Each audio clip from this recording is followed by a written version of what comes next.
mengenal kalau manusia itu merupakan spesies Homo sapien, dan Homo sapien ini kadang bisa menjadi serigala buat orang lain. Bisa kita sebutnya Homo homini lupus. Jadi manusia itu juga makhluk sosial, tapi juga makhluk yang bisa melukai orang lain, bisa jadi serigala buat orang lain. Kemudian ada juga istilah yang menyebut bahwa manusia itu juga termasuk Homo urban. Homo urban itu bahwa manusia itu merupakan makhluk yang suka bermigrasi untuk memenuhi kebutuhan hidupnya atau demi pemaksimalan hidupnya. Contoh paling dasar yang kita lihat kalau di dalam agama Kristen atau Katolik, Nasrani, orang Israel yang dari perjanjian lama eksodus dari Mesir ke tanah perjanjian, tanah Kanaan. Kemudian kita lihat kayak orang-orang dari daerah Amerika itu kan dulu kebanyakan adalah penduduk dari daerah Inggris. Nah kan dulu daerah Amerika itu berisi dengan orang Indian. Nah di Australia juga sama, kebanyakan juga dari orang dari Inggris kalau di trekking kan. Sementara penduduk daerah mereka suku aborigin sekarang sudah menjadi minoritas di daerah sana. Jadi selain kita mengenal manusia dalam Homo sapien, Homo urban, kemudian Homo homini lupus, manusia sebagai makhluk sosial, adalah suatu konsep bahwa manusia itu juga termasuk Homo economicus.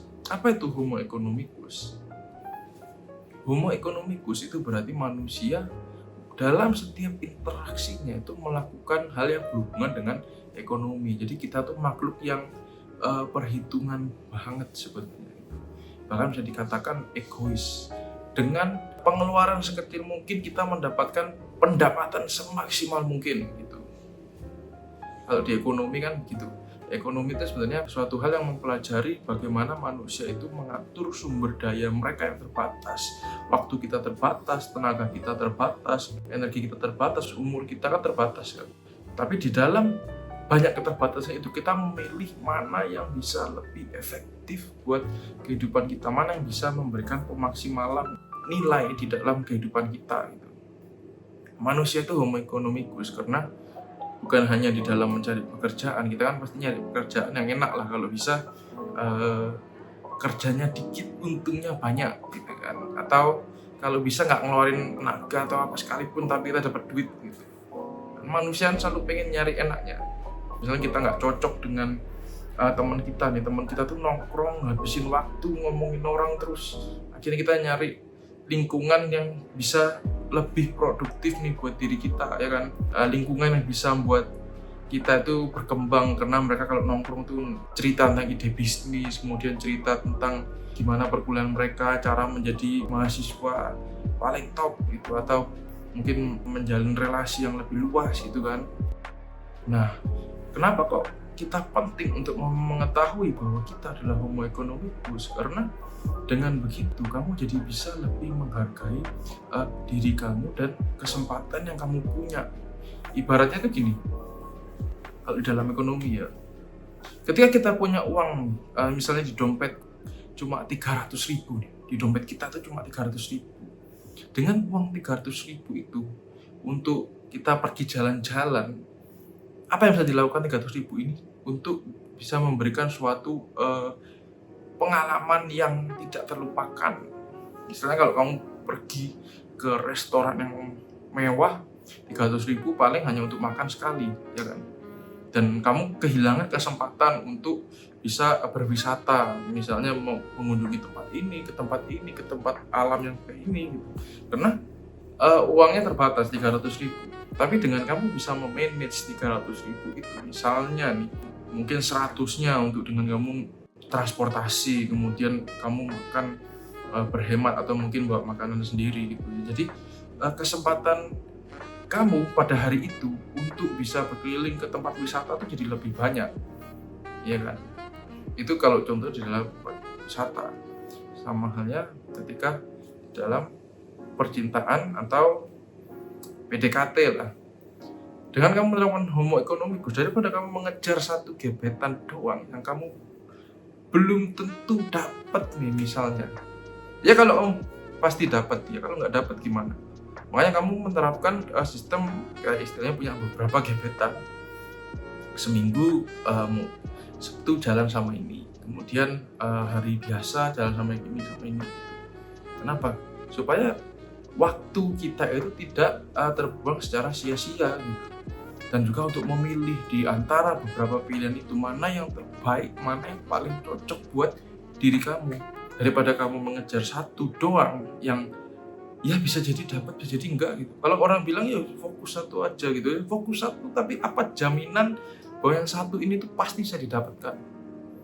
Sementara ketika kamu punya beberapa gebetan, misalnya kalau selama tidak dalam hubungan yang resmi atau pernikahan, nggak masalah sebenarnya kalau kamu punya beberapa gebetan, malah dianjurkan. Bahkan ketika pacaran sekalipun, kalau bisa pacaran dengan beberapa orang juga boleh, karena kan istilahnya kalau kita PDKT itu kan promosi, pacaran itu negosiasi kan, menuju arah deal.